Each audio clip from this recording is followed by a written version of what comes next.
Okay, I have one more chain rule problem for you, and this one is classic evil math teacher chain rule problem. Take a look. You have a 2e to the x function, which is inside of a cosine function, which is in turn inside of a sine function. And we're going to take the derivative of this double e composite function. So as always with the chain rule, we're going to start with the outermost function, and we're going to take the derivative of the outermost function. Well, the outermost function is sine, and the derivative of sine is cosine.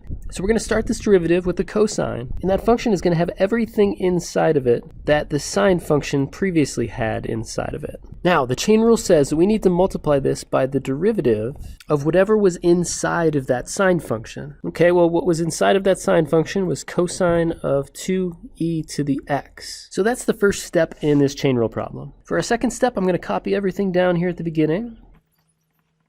And we now need to take this derivative of cosine of 2e to the x. Well, this is another chain rule problem. And the chain rule says that we need to start this derivative by taking the derivative of the outermost function. Well, the outermost function here is a cosine. And we know that the derivative of a cosine is negative sine. So we're going to start this derivative with a negative sine, and then everything that was inside of that function goes back in there. So we have a 2e to the x in there. But when taking this derivative, the chain rule says that we need to then multiply by the derivative of the innermost function. That was 2e to the x. So okay, we really only have one more step here. I'm going to take this negative sign and bring it out in front of the whole problem.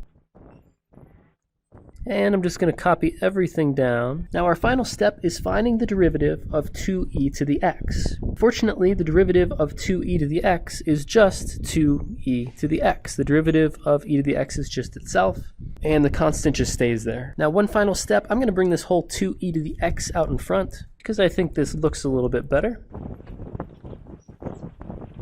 And right here we have our final answer. Okay, so admittedly that's a pretty ugly looking problem, but I think it can be really good in helping you understand the chain rule. So take a close look at this, hit rewind, watch this thing a couple of times until you really feel like you understand what's going on here. Because I think that's going to help you not just with this section, but with future sections, because we're going to be constantly using the chain rule throughout the rest of this class. Well, okay, I will see you in the next calculus problem of the day.